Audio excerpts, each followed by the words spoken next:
Operation Geneva was set up after the murder of PC Sharon Beshenivsky in Bradford in 2005. It was a huge undertaking. It was probably the biggest investigation West Yorkshire's run since the Ripper investigation. It was clearly a very difficult time for the force, emotive, one officer dead, another one shot and seriously injured. We knew nothing about the assailants to start with.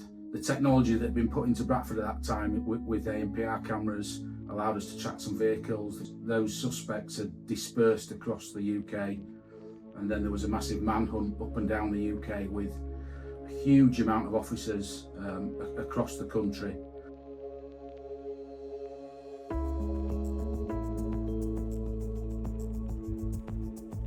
There was obviously the still outstanding was Pirandita Khan, who he'd planned and set up the robbery at Universal Travel, and as we know, shortly afterwards he fled to Pakistan. There's no closure without him being brought to justice. Yes, you've got 6 and there's some justice there, and yes, we got the ones that pulled the trigger, that murdered Sharon and shot Teresa.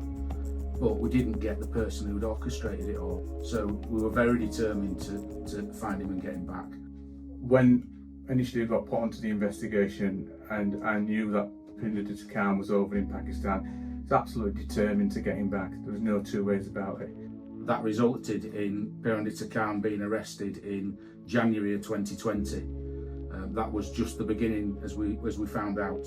We had over 30 appearances at court in Pakistan, but that was thanks to the National Crime Agency and the Foreign Commonwealth that we could attend all those hearings to allow that extradition to be granted, and it had to be granted via the government, not through just the courts. In 2022 they agreed the extradition, and finally in April 2023 we extradited him back to the UK where he faced trial. It was a very emotional moment when he came back here.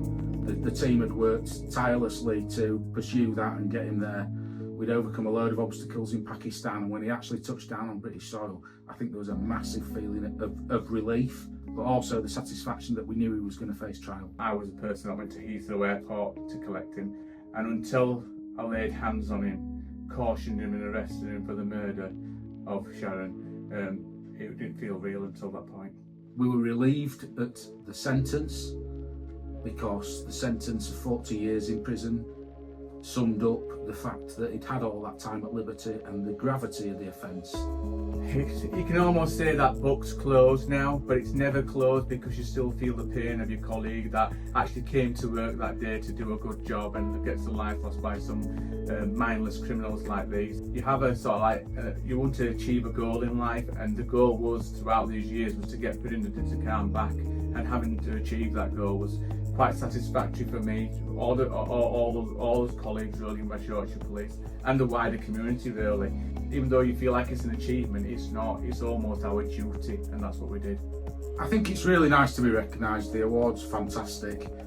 It's a team award, and that team goes back 20 years. Lots of those people originally are no longer here, they've retired, but lots of them have been in contact saying how great it is to see that we never gave up and we got justice in the end.